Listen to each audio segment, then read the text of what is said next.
बिस्मिल्लाहिर्रहमानिर्रहीम। अस्सलाम वालेकुम नाज़रीन, आप यूट्यूब चैनल देख रहे हैं। मैं इमरान खान हूँ। इमरान खान साहब की बहनों को फिर मिलने नहीं दिया गया अब तक की इतला के मुताबिक, जब मैं वीडियो रिकॉर्ड कर रहा हूँ। और इमरान खान साहब की बहनें पहुँची मिलने के लिए अपने भाई को। सलमान अकबर राजा साहब भी पहुँचे, जो लोग जिनका लिस्ट में नाम था वो सारे लोग गए मिलने के लिए, लेकिन मुलाकात नहीं करवाई गई। 1.5 किलोमीटर पहले रोक दिया गया और वहाँ पर एक तमाशा लगा दिया गया। सलमान अकबर राजा साहब ने ट्वीट करके भी बताया और वहाँ मीडिया को भी बयान दिए कि जनाब देखिए हमारे साथ ज्यादती की जा रही है, हमें रोका जा रहा है। एक सवाल उन्होंने और उठाया और वो सवाल सलमान अकरम राजा साहब का ये था कि जनाब आप ये बताएं कि हम लोग जो लिस्ट देते हैं उन लोगों को तो मिलने नहीं दिया जाता, फिर अंदर से एक लिस्ट आती है, उन लोगों को बताता कौन है कि तुम लोग आ जाना, तुम्हारी लिस्ट आ जाएगी और तुम्हें मिलने दिया जाएगा। ये सलमान अकरम राजा साहब ने सवाल उठाया। बहरहाल रौला पड़ा रहा बहुत ज़्यादा। इमरान खान की बहनें पैदल आगे बढ़ती रही, मीडिया उसकी कवरेज करता रहा। अडियाला के बाद फिर एक ड्रामा लगाया गया और फिर बाद में कहा गया जी अलीमा खान नहीं मिल सकती, बाकी बहनें चली जाएँ। फिर बाकी बहनें जब आगे गई, वो 1 महीने से ज़्यादा हो गया, मुलाकातें हो ही नहीं रही। तो बाकी उन्होंने कहा जी हम मिलें तो सही अपने भाई को, क्योंकि अलीमा खान ने कहा कि मेरे भाई को आइसोलेट किया गया है मुकम्मल तौर पे, उन्हें कहते तन्हाई में डाला गया है, उन्हें परेशान किया जा रहा है, लिहाजा उनसे मुलाकात होना ज़रूरी है। फिर इमरान खान साहब की जो 2 बहनें वो वहाँ पहुँची और कुछ बाद में इतलात आई कि उनको मिलने नहीं दिया गया। इमरान खान साहब की बहनों को भी मिलने नहीं दिया गया। और कुछ लोग हैं मिलने के लिए। फैसल फरीद साहब के बारे में इतला आ रही कि वो मिले हैं, कोई 1-2 और लोग हैं, ज़हीरबाज साहब हैं, गालिबन ये लोग मिले हैं। तो जो भी इनकी मुलाकात हुई है उसके हवाले से जो तफसीलात इमरान खान साहब ने अंदर बातचीत की है वो मैं आप तक पहुंचा दूंगा नेक्स्ट व्लॉग में। अभी मालूमात इकट्ठी कर लेंगे, लेकिन जो अब तक की मालूमात हैं वो ये है कि हुकूमत उसी डिटाई के ऊपर कारबंद है और जेल में मुलाकातों को मैनेज किया जा रहा है और एस्टेब्लिशमेंट उसे मैनेज करती है कि कौन इमरान खान से मिलेगा और कौन नहीं मिलेगा। अभी जो मादनियात वाला बिल है उसको लेकर एक मतलब फिर जिदबाजी शुरू हो गई है। और ये सारा कुछ होता कब कब है, याद रखें। जब मसला क्या है इसको ज़रा थोड़ा सा समझ लें आप। 3 तरह के लोग हैं जिनको इमरान खान से प्रॉब्लम है। एक सियासतदान है, दूसरा एस्टेब्लिशमेंट है और तीसरा मीडिया है। सियासतदानों का प्रॉब्लम यह है कि वो ये देखते हैं कि जिस जगह हम हमेशा सजदे में गिर जाते थे वहां ये आदमी डट कर कैसे खड़ा हो गया। यानी हमारी तरह का सियासतदान है ना, तो हमारी तरह करे ना भाई। एस्टेब्लिशमेंट जैसे ही डंडा उठाए, इसका काम है नीचे झुक जाए, नाक से लकीरें निकाले, उनसे माफी मांगे, डील करे जैसे हम करते हैं। तो ये हमसे मुख्तलिफ क्यों है, ये हमसे बेहतर क्यों है? सियासतदानों का मसला ये है। एस्टेब्लिशमेंट का मसला ये है कि हम तो जब डंडा मारते हैं तो ये सारे झुक जाते हैं, डर जाते हैं। ये हमारी आंखों में आंखें डालकर कैसे बात कर रहा है, ये आगे से खड़ा कैसे हो गया? एस्टेब्लिशमेंट का मसला ये है। मीडिया का मसला ये है कि उन्होंने जो झूठे बुत तराशे थे इनकलाब के, यानी मीडिया ने क्या किया सारी जिंदगी, एक तरफ हीरो बना के दिखाया पाकिस्तान की एस्टेब्लिशमेंट को, ये कर देते हैं, वो कर देते हैं, ऐसे हैं वैसे हैं, इतने ताकतवर हैं। दूसरी तरफ हीरो बनाया सियासतदानों को, जनाब कुर्बानी दे देते हैं, ये वो दोनों ही एक्सपोज हो गए। एक आदमी आया, दोनों ने इनको चौक के अंदर फारिग कर दिया। उसने बताया ये औकात है एस्टेब्लिशमेंट की और ये औकात है सियासतदानों की। और जो एक रियल पॉलिटिकल लीडर है उसने लाके सामने खड़ा कर दिया, जनाब मैं इनसे भी नहीं शिकस्त खा रहा, इनसे भी नहीं खा रहा, मुझे जेल में रह के डील भी नहीं करनी। वो डील भी नहीं कर रहा, उसका ट्विटर बंद होता है तो वो गुस्से में आ जाता है, क्यों बंद किया, आपको बात करनी चाहिए थी। तो ये सबको अपनी अपनी जगह पे गुस्सा है और सारे अपना अपना गुस्सा उतार रहे हैं और सबको पता है कि उन्हें अल्टीमेटली शिकस्त हो जाएगी। आज नहीं होगी तो कल हो जाएगी। उसकी वजह जो सबसे बड़ी है वो ये है कि अल्लाह ताला ने लोगों के दिल में डाल दिया और लोग सारे के सारे एस्टेब्लिशमेंट के साथ खड़े होने की बजाय या एस्टेब्लिशमेंट के सहूलतकारों के साथ खड़े होने की बजाय लोग खड़े हो गए इमरान खान के साथ। और अब इमरान खान की ताकत दिन ब दिन बढ़ती चली गई। सलमान सफदर साहब की कल मुलाकात करवाई गई थी इमरान खान साहब से, वो भी खबर आई है। तफसीलात मैं आपके सामने रख दूंगा कि वहाँ क्या बात हुई थी। मीडिया की मैं आपको हालत दिखाऊं तो अंसार अब्बासी साहब सीनियर जर्नलिस्ट है, मैं ज़ाती तौर पर उनकी इज्जत करता हूँ, लेकिन आप देखें खबर उन्होंने क्या दी है। अंसार अब्बासी साहब ने खबर दी है और जंग अखबार के अंदर कि आर्मी चीफ की ज़ेरे क़यादत मौजूदा मिलिट्री एस्टेब्लिशमेंट वज़ीर आज़म शहबाज शरीफ की सलाहियतों और कारकर्दगी पर उन्हें मुकम्मल एतमाद है। व्हाट द हेल यार, आर्मी चीफ को अपॉइंट करता है वज़ीर आज़म, मिलिट्री एस्टेब्लिशमेंट की क्या औकात है कि वो ये तय करें कि वज़ीर आज़म ठीक काम कर रहा है या नहीं कर रहा। आईने पाकिस्तान में कोई इसकी गुंजाइश है? ये ज़मीनी हकायक ज़रूर है, लेकिन ये हमने पैदा किए हैं। ये जो फौज को सर पे चढ़ा लिया, हम लोगों ने चढ़ा लिया भाई, उनका काम है वो अपना काम करें हमारे सर आंखों पे। एक एक जवान जो कुर्बानी देता है, जो खून देता है हमारे मुल्क के लिए, वो हमारे सर का ताज है, हमारे सर आंखों पे। लेकिन हुकूमत कौन बनाएगा, हुकूमत किसकी अच्छी है, हुकूमत किसकी बुरी है, कौन सा सियासतदान वज़ीर आज़म होगा, कौन नहीं होगा, इसके साथ इनका कोई काम नहीं है। ये काम अवाम ने फैसला करना है। 25 करोड़ लोगों का फैसला मिलिट्री एस्टेब्लिशमेंट नहीं कर सकती। खबर देते हुए भी सोचना चाहिए कि मैं ये कह क्या रहा हूं और क्या ये कहना चाहिए। ये तो आप जमहूरियत की नफी कर रहे हैं। वो कहते हैं जनाब के आर्मी चीफ की ज़ेरे क़यादत मौजूदा मिलिट्री एस्टेब्लिशमेंट शहबाज शरीफ से खुश है जी, उसकी सलाहियत और कारकर्दगी से खुश है। कारकर्दगी आप सबको पता है जो शहबाज शरीफ साहब की है, जूते पॉलिश करना। एक सीनियर के जरिए अंसार अब्बासी साहब को मालूम हुआ कि शहबाज शरीफ को बेहतरीन करार दिया गया है कि उन्होंने कारकर्दगी, सख्त मेहनत, इंतजामी नज़्म ज़ब्त, मोहतात सफारतकारी और पाकिस्तान की पावर डायनामिक्स की उन्हें गहरी समझ बूझ है और एस्टेब्लिशमेंट का उन्होंने भरोसा हासिल कर लिया है। शहबाज शरीफ को एस्टेब्लिशमेंट पाकिस्तान के चीफ एग्जीक्यूटिव के ओहदे के लिए बेहतरीन इंतखाब समझती है, ना 3 में ना 13 में। यार इलेक्शन करवाएं, let the people of Pakistan decide. पूरी दुनिया में यही होता है। अमेरिका की एस्टेब्लिशमेंट को डोनाल्ड ट्रंप पसंद नहीं था, वहां के लोगों ने वोट दिया, वो आगे अच्छा करेगा बुरा करेगा लोग फैसला करेंगे। ये कैसे हो सकता है कि एस्टेब्लिशमेंट फैसला करे? और खबर यह दी जा रही है कि जनाब एस्टेब्लिशमेंट का मंजूर नजर शहबाज शरीफ है और शहबाज शरीफ साहब इस खबर को पढ़ने के बाद खुश होंगे, इंजॉय करेंगे, बल्कि सहाफी को फोन करके पूछेंगे कि आपकी जिस सीनियर ओहदेदार से बात हुई है जो मेरे बारे में बहुत पॉजिटिव बोल रहे थे, जरा इन साहब के बारे में मुझे नाम बता दें, क्योंकि कल को हो सकता है इनको हम लगा दें किसी अच्छी जगह पे। अंदाजा कीजिए आपके गुलामी इनकी नसों के अंदर बसी हुई है। यार हमने फौज को तनख्वाह देनी है, उसकी गुलामी नहीं करनी। जो लोग कुर्बानी देते हैं उनको सर आंखों पे बिठाना, उनकी इज्जत करनी है, लेकिन गुलामी नहीं करनी। हम आपसे प्यार करते हैं, डरते नहीं है आपसे, आपकी इज्जत करते हैं, डरते नहीं है आपसे। ये क्या तरीकाकार है? और ये खबर दे दी है जी अंसार अब्बासी साहब ने। मुझे अफसोस ही हो रहा है, इतनी लंबी जर्नलिज्म, इतना जबरदस्त अकीदा और बड़े बाशरा किस्म के इंसान है, तो ये कैसे कर रहे हैं वो कि जनाब फौज को पसंद है ये वज़ीर आज़म, लिहाजा इसकी अप्रूवल उन्होंने दे दी है। ये खबर है टोटल। सिविलियन सुपरमेसी कहां गई? जो अवाम को पसंद होगा वही हुक्मरान होगा, ये तरीका होना चाहिए। या तो फिर आप कहीं मुल्क में जमहूरियत नहीं है, फौज तय किया करेगी किसको लाना है किसको नहीं लाना, एस्टेब्लिशमेंट, मिलिट्री एस्टेब्लिशमेंट। ये खबर लिखने के बाद ना मेरे ख्याल में कोई भला नहीं किया पाकिस्तान की जमहूरियत और सियासत का, और ये खबरें रोजाना पढ़ते हैं। नाज़रीन, पाकिस्तान के बहुत सारे हाजी ऐसे हैं जो इस साल हज नहीं कर पाएंगे बदकिस्मती से।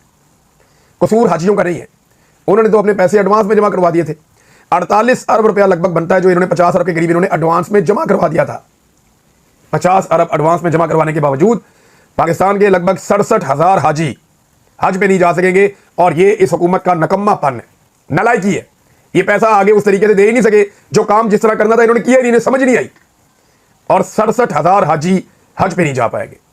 ये नालायक, नकम्मी, नखट्टू हुकूमत है। ये पैसा कहां जाएगा? क्या लोगों को वापस करेंगे? जिन्होंने हज पे जाना था वो नहीं जाएंगे तो फिर क्या होगा? अब ये जनाब लोगों को पूछना चाहिए इनसे सवाल। एक बड़ा स्कैंडल है ये, एक बड़ी नालायकी है ये, इसके ऊपर तो केस बनना चाहिए, इनको जेलों में डालना चाहिए कि हजारों लोग हज पे जो जा रहे थे वो हज पे क्यों नहीं जा पाए, आपके कसूर है, आप इसका जवाब दें। नाज़रीन, पाकिस्तान की इज्जत तो आपने देखी है सऊदी अरब की नज़र में, यूएई की नज़र में, बाकी मुल्कों की नज़र में, कि वो हमें अर्दली समझते हैं, मुलाजिम। हम भी रोज़ मुंह उठा के पहुंच जाते हैं। हमारे वज़ीर आज़म, हमारे आर्मी चीफ सबसे ज़्यादा दौरे करते हैं गल्फ ममालिक के। कभी पहुंच जाते हैं यूएई, कभी सऊदी अरब, और उनके आगे जाके हाथ बांध के ऐसे बैठे होते हैं, बिल्कुल गुलाम बन के उनके सामने जाकर बैठते हैं, क्योंकि मांगने वाले की कोई इज्जत नहीं होती। आप हर वक्त उनसे मांगते ही रहते हैं, हर वक्त उनसे मांगते रहते हैं। कभी उनसे पैसे मांगते हैं, कभी उनसे तेल मांगते हैं, कभी उनसे कुछ और मांगते हैं, कभी अपने लिए अमान मांगते हैं, कभी आप ये कहते हैं आप अमेरिका से हमारी जान छुड़वा दें, कभी कुछ मांगते हैं, कभी कुछ, आप उनसे मांगते ही रहते हैं। मांगने वाले की कोई इज्जत नहीं होती। नरेंद्र मोदी गया सऊदी अरब, ये जरा आप देखें तस्वीर। नरेंद्र मोदी सऊदी अरब में जैसे ही उनकी फदाई हदूद में दाखिल हुए अपने तैयारे के ऊपर, वज़ीर आज़म के तैयारे पे, तो चारों तरफ से जो सऊदी अरब के जंगी जहाज हैं उन्होंने उन्हें प्रोटोकॉल के लिए अपने घेरे में ले लिया। क्या पाकिस्तान के आर्मी चीफ के लिए किया उन्होंने ऐसा? क्या पाकिस्तान के वज़ीर आज़म के लिए किया उन्होंने ऐसा? कभी नहीं किया, करेंगे भी नहीं। आपको वो देंगे डॉलर थोड़े बहुत, आपको वो देंगे पीनट्स, आप करें उनकी गुलामी। इंडियन वज़ीर आज़म को वो प्रोटोकॉल दे रहे हैं, उसका इस्तकबाल कर रहे हैं हवा के अंदर, दोनों तरफ उसके जंगी जहाज साथ साथ जा रहे हैं। अंदाजा करें आप, फुल प्रोटोकॉल दिया जा रहा है। और जो सऊदी फिजाइया है उन्होंने बाकायदा सलामी भी पेश की नरेंद्र मोदी को, और जैसे ही नरेंद्र मोदी का तैयारा उतरता है जद्दा एयरपोर्ट पे, लैंडिंग होती है, लैंडिंग के बाद नरेंद्र मोदी के तैयारे का दरवाजा खुलता है, सीढ़ियां लगती हैं, मोदी साहब सीढ़ियों पे आते हैं तो 21 तोपों की सलामी शुरू हो जाती है। और फिर नरेंद्र मोदी को सऊदी सरजमीन पे उतरने पर 21 तोपों की सलामी दी जा रही है। यह है जनाब इंडिया के और सऊदी अरेबिया के ताल्लुकात। तारीफें करते हैं अब शहबाज शरीफ की, इन्होंने जाती फायदे लिए हमेशा। कभी सरूर पैलेस ले लिया, कभी पनाह ले ली, कभी मुआहिदा करवा लिया, कभी पैसे मांग लिए, यानी इन्होंने बूट पॉलिश के अलावा किया ही कुछ नहीं है। कौम की इज्जत भी खाक में मिला दी इन्होंने पकड़ के। जो हमारे ब्रादर इस्लामी मुल्क थे वो हमें प्रोटोकॉल नहीं देते, हमें उस तरह से वो वेलकम नहीं करते, हालांकि हम जब वो आ जाएं तो हम बिछ जाते हैं जमीन पे। और जब इंडियन वज़ीर आज़म गया तो देखें प्रोटोकॉल, ये होती है इज्जत, एक मुल्क की इज्जत, एक वज़ीर आज़म की इज्जत, एक कौम की इज्जत। इंडियंस कितनी इज्जत कमा रहे हैं देखें। और आपने क्या कमाया? आप जब वहां उनके महल में पहुंचते हैं तो उन्हें पता चलता है जी वो भी आ गया, ले यार मिलाओ, लाइन में लगा के तो आपको वो मिलते हैं। तो अपनी औकात खुद खराब की है। बहरहाल नरेंद्र मोदी को बहुत इज्जत मिली है इंडिया में, और ये उनकी कामयाब डिप्लोमेसी है। पाकिस्तान भी काश ऐसी ही इज्जत कमा पाता। इमरान खान इस रास्ते पे चल रहा था क्योंकि वो अपने लिए कुछ नहीं मांगता था। उससे जब सऊदी बादशाह ने पूछा क्या चाहिए तो उसने कहा जी मेरे कैदी हैं आपके मुल्क के अंदर, मेरे लोगों की मैं बात करता हूँ। पहली मरतबा हम ट्रैवल करते थे ना गल्फ में, सऊदी अरब में, यूएई में, ओमान में, तो वहाँ के शहरी जो पाकिस्तानी वहाँ रहते हैं वो कहते हैं जी पहली मरतबा इन अरब ममालिक में हमें इज्जत मिल रही है और ये इज्जत हमें इमरान खान की पॉलिसीज की वजह से मिल रही है। हमारी एम्बेसियाँ हमें पूछ रही हैं, हमारे लोग हमें पूछ रहे हैं। उन ममालिक के लोग हमारे साथ बदतमीजी और ज्यादती जो करते थे वो करना बंद कर दी है। हमें हतक के साथ अब नहीं बुलाया जाता। ये इमरान खान साहब के छोटे से दौर में हो रहा था और आज जरा जाके पता करें वहां पे उनके साथ क्या हो रहा है। ओवरसीज पाकिस्तानी रोते हैं कि इमरान, क्यों वो सारे ओवरसीज पाकिस्तानी इमरान खान से क्यों प्यार करते हैं? उसने उन्हें इज्जत लेके दी, उसने उन्हें पहचान लेके दी, उसने उनकी फिक्र की। आप लोगों ने तो फिक्र ही नहीं किया कभी। आप तो ये कहते हैं जनाब के गए जाए बस पैसे भेजी जाओ वहां से, हमें बस तुम्हारा पैसा आना चाहिए, ना हम तुम्हें वोट डालने का हक देंगे ना कोई और हक देंगे, बस तुम्हारा पैसा हमें चाहिए, वो पैसा तुम हमें देते चले जाओ। नाज़रीन, पंजाब में एहतजाज जो है वो शिद्दत इख्तियार करता चला जा रहा है। 2800 अस्पताल हैं जिनको बंद करके, यानी एक तो प्राइवेटाइजेशन की पूरी एक पॉलिसी है, दूसरा 2800 अस्पतालों का नाम तब्दील करके मरियम क्लिनिक रखा जा रहा है। मरियम क्लिनिक, 2800 अस्पताल। जिस खातून की डॉक्टर बनने की औकात नहीं है, अस्पतालों पे उसके नाम लिखे जाएंगे अब। यानी खुद डॉक्टर नहीं बन पाई अपनी जिंदगी में, नालायक होने की वजह से, वालिद की पूरी सिफारिश लगने के बावजूद वो डॉक्टर नहीं बन पाई, लेकिन अस्पताल उसके नाम पे चलेंगे इसलिए कि वो अपने बाप के ओहदों का फायदा उठाते उठाते एस्टेब्लिशमेंट के जूते पॉलिश करके वो एक बड़े ओहदे पे पहुंच गई। अब जनाब नाम उनके नाम पे लिखे जाएंगे। 2800 अस्पतालों के टैक्स पेयर्स का पैसा है, किसी के बाप का पैसा नहीं है, कोई तुम्हारी जेब से निकल के नहीं आया, टैक्स पेयर्स का पैसा है। और उस पैसे से अपने नाम पे क्लिनिक बनाए जा रहे हैं। वो जो पोलियो के दरे पिलाते हैं उनको जनाब मरियम कम्युनिटी क्लिनिक्स का नाम दिया जा रहा है। मरियम लैब्स, जितनी लेबोरेटरी मरियम लैब्स का नाम दिया जा रहा है। इतनी नरगिसियत, इतना पागलपन कि गटरों के ढक्कनों से लेके लैट्रिनों तक और लैट्रिनों से लेके रिक्शों और बसों तक हर जगह पे अपनी फोटो इन्होंने चिपकानी है। रेडियो के ऊपर अपनी फोटो चिपका दी, तंदूरों के ऊपर अपनी फोटो चिपका दी, सड़कों के ऊपर अपनी फोटो चिपका दी और हर सरकारी मामले में इन्होंने अपनी टांग अड़ाई है। जहां जहां सरकार का माल है वहां जाके अपनी फोटो चिपका दी है। डॉक्टर नहीं बन पाए तो ऐसे बदला लेंगे महकमा पूरा हेल्थ को तबाह करने के बाद। तो ये नादरीन डॉक्टर अभी भी एहतजाज कर रहे हैं, सरापा एहतजाज है। डॉक्टर रोला उन्होंने डाला हुआ है, लेकिन इसके बावजूद इन्हें होश नहीं आ रही। ओपीडीज बंद है लाहौर समेत पूरे पंजाब के, मरीज रुल गए हैं और पंजाब हुकूमत को इतनी समझ नहीं है कि इस मामले से निपटना कैसे है। वो कम से कम कोई हल निकालें, कोई यानी फातिमा जिन्ना के नाम पे रख लें। आप सब मान लेंगे अगर आपका दिल ही कर रहा है तो। आपने नाम ही चेंज करना है तो क्यों चेंज करना है, पहले तो ये बताएं आप चेंज क्यों करना है। और अगर करना ही है तो उन खवातीन के नाम के ऊपर रखें जो पूरे पाकिस्तान में कंट्रोवर्शियल नहीं है। भाई आप इलेक्शन लड़ती हैं, आपको वोट पड़ता है, आप आवाम के पैसे कैसे अपनी तशरीह के लिए खर्च कर सकती हैं। लेकिन इनके वालिद भी यही करते थे, इनके चचा भी यही करते थे, इन्हें पुराना शौक है, यही कर रहे हैं। कोई समझ और अकल नहीं है कि डॉक्टर्स को डील कैसे करना है। ओपीडीज बंद हो गई, मरीज रुल रहे हैं और इन्हें बिल्कुल समझ नहीं है कि इस मामले से निपटना कैसे है। नाज़रीन, अबू ज़र सलमान न्यादी ने एक बड़ी खतरनाक बात बताई है और वो बात है इमरान खान साहब के भांजे हसन न्यादी साहब के हवाले से और जेल के अंदर उनके साथ जो सलूक किया जा रहा है उस बारे में उन्होंने कुछ तफसीलात दी हैं। वो ये बताते हैं कि हसन न्यादी और दीगर फौजी ट्रायल कैदियों के हवाले से कोट लखपत जेल से कुछ परेशान कुन मालूमात हाई सिक्योरिटी जोन के तौर पर दर्जाबंदी होने के बावजूद हसन न्यादी और दीगर फौजी ट्रायल कैदियों के सेल इस सख्त मौसम में रोजाना 6 घंटे बिजली की लोड शेडिंग का शिकार है। फ्राहम करदा पंखा भी ठीक से काम नहीं करता। उनका जेल खाना तंदूर जैसा हो गया है, सोना भी महाल हो गया है। सेल का फर्श नाकाबिले बर्दाश्त हद तक गर्म है।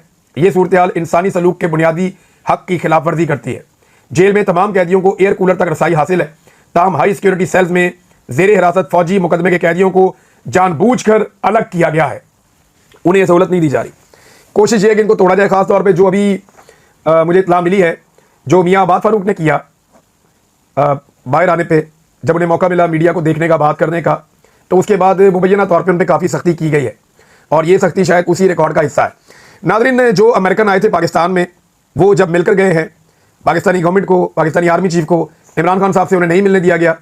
तो उसके बाद जो है जो जैक ब्रैगमैन है कांग्रेसमैन, उन्होंने जाके जो ट्वीट किया है, उन्होंने कहा after my Pakistan visit engaging with leaders and communities there and in the United States, I reaffirm my call for Imran Khan release. वो कहते हैं पाकिस्तान का विजिट किया, वहाँ पे भी लोगों को मिलाऊँ, लीडर्स को मिलाऊँ, कम्युनिटीज़ को मिलाऊँ और यहाँ अमेरिका में वापस आकर भी मिलाऊँ और मैं दोबारा से ये कहता हूँ कि इमरान खान साहब को रिलीज़ किया जाए।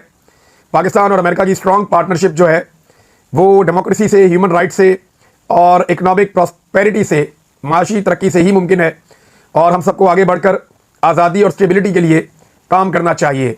ये जैक ब्रैगमैन ने ये कहा है। इनके ऊपर पाकिस्तान तहरीक इंसाफ के कुछ लोग तनकीद भी कर रहे हैं कि जनाब वहाँ पे आप इमरान खान से मिले नहीं, वहाँ पे आपने कोई स्टेटमेंट दिया नहीं, वहाँ पे जो आपने मादनियात की बात की है, यहाँ पे आके आप ये बात कर रहे हैं। तो पाकिस्तान तहरीक इंसाफ के जो समझदार लोग हैं उन्होंने कहा ठीक है, जितना वो कर सकते हैं उतना उन्होंने किया।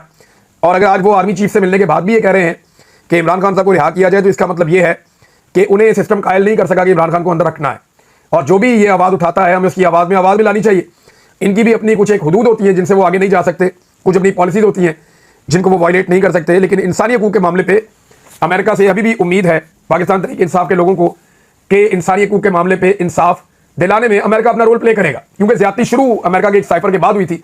तो अब अमेरिका की रिस्पॉन्सिबिलिटी है कि वो ज्यादती बंद करवाए। नाज़रीन, नवाज शरीफ साहब ने लंदन में अपना क़याम बढ़ा दिया है। पता चला कि उनकी तबीयत ठीक नहीं है। 2 हफ्ते के लिए वो आए थे लंदन में, और अब खबर आई है कि वो 2 हफ्तों से ज़्यादा लंदन में रहेंगे। अल्लाह ताला उन्हें सेहत अता फरमाए। पहले भी मियाँ साहब जो है वो 4 हफ्ते का बताकर आए थे और 4 साल लगा के वापस गए थे, और अब मियाँ साहब 2 हफ्तों के लिए आए हैं। उम्मीद करते हैं कि मियाँ साहब जल्दी पाकिस्तान वापस जाएंगे, क्योंकि वहाँ पर उनकी बेटी और भाई दोनों की हुकूमत है। इस वक्त चीज़ें उनके कंट्रोल में है, लेकिन अवाम उनके कंट्रोल में नहीं है। अवाम का ना मियाँ साहब सामना कर सकते हैं, ना उनके बीच में जा सकते हैं, जब तक कि मरियम नवाज पूरा एक ड्रामा क्रिएट ना करें, जैसा ड्रामा क्रिएट किया गया था जिस वक्त नवाज शरीफ पाकिस्तान गए थे। इन्होंने कबूतर उड़ाए, बाद में मियाँ साहब के जनाब तोते उड़ गए। मियाँ साहब के हाथ में इन्होंने फ़लस्तीन का झंडा भी पकड़ाया था वहाँ पे उस रात को, और मियाँ साहब ने हल्का सा लहरा के कान में पीछे थे कहा गया कि जनाब फ़लस्तीन पे बात करें।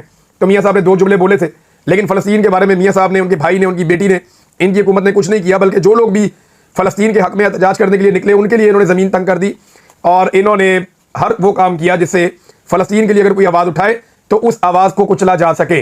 नाज़रीन, एक और बड़ा सीरियस इल्ज़ाम लगाया शेर अफजल मरवत साहब ने पाकिस्तान तहरीक इंसाफ पे। अच्छा, जब से शेर अफजल मरवत साहब को इमरान खान साहब ने पार्टी से निकाला है, ये चंद महीने हो गए, मैं देख रहा हूँ कि उनके जितने भी स्टेटमेंट्स हैं, बजाय इसके कि वो हुकूमत को टारगेट करें, एस्टैब्लिशमेंट को टारगेट करें, जुल्म के खिलाफ बात करें, जबर के खिलाफ बात करें, शेर अफजल मरवत साहब ज़्यादातर जो बात करते हैं वो पाकिस्तान तहरीक इंसाफ के खिलाफ होती है, और वो जो भी बात करते हैं उसका जो अल्टीमेट नतीजा होता है वो इमरान खान साहब के खिलाफ जा रहा होता है।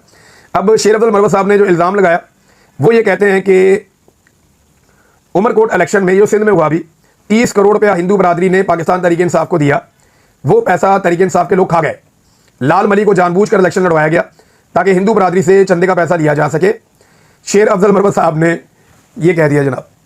अब सारे इल्ज़ामात और सारी चीज़ें वो अपना निशाना एस्टैब्लिशमेंट या हुकूमत की तरफ रखे, वो नहीं कर रहे।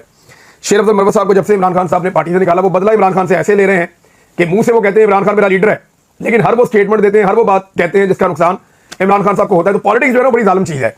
अगर यही शेर अफजल मरवत इमरान खान के साथ होता तो शायद डिफरेंट होता या कम नुकसान पहुंचा रहा होता, लेकिन इमरान खान साहब बड़े सीधे आदमी है। उन्होंने देख लिया कि जो बंदा है जिस काबिल है, उन्होंने उसको फारिग कर दिया। अब उसके बाद से मरवत साहब ने इमरान खान साहब की रोजाना की बुनियाद के ऊपर तबाही उतारी हुई है, कभी कुछ कभी कुछ कभी कुछ। लेकिन मैंने देखा पाकिस्तान तहरीक इंसाफ का जो क्राउड है वो मरवत साहब को सीरियस नहीं ले रहा, घास नहीं डाल रहा। अब तक इतने अपना ख्याल रखिएगा, अपने चैनल का भी। अल्लाह हाफ़िज़।